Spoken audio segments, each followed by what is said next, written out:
Genèse 28. Isaac appela Jacob, le bénit, et lui donna cet ordre, tu ne prendras pas une femme parmi les filles de Canaan.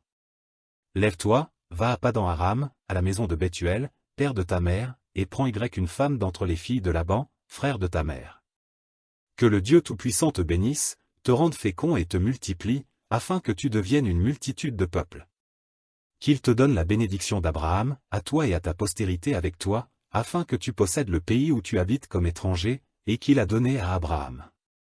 Et Isaac fit partir Jacob, qui s'en alla à Padan-Aram, auprès de Laban, fils de Bethuel, l'Araméen, frère de Rebecca, mère de Jacob et d'Ésaü.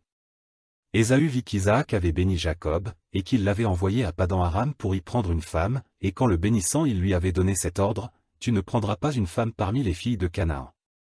Il vit que Jacob avait obéi à son père et à sa mère, et qu'il était parti pour Padan-Aram. Ésaü comprit ainsi que les filles de Canaan déplaisaient à Isaac, son père. Et Ésaü s'en alla vers Ismaël. Il prit pour femme, outre les femmes qu'il avait, Mahalat, fille d'Ismaël, fils d'Abraham, et sœur de Nébajot. Jacob partit de Beer-Shéba, et s'en alla à Charan.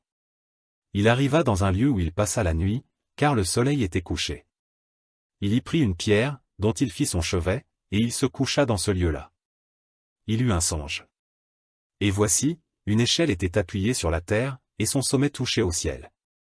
Et voici, les anges de Dieu montaient et descendaient par cette échelle.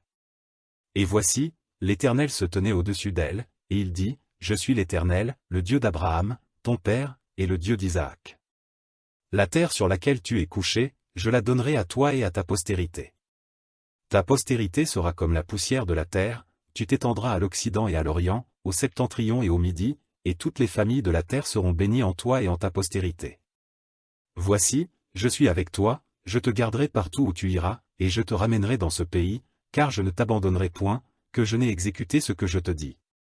Jacob s'éveilla de son sommeil et il dit, certainement, l'Éternel est en ce lieu, et moi, je ne le savais pas.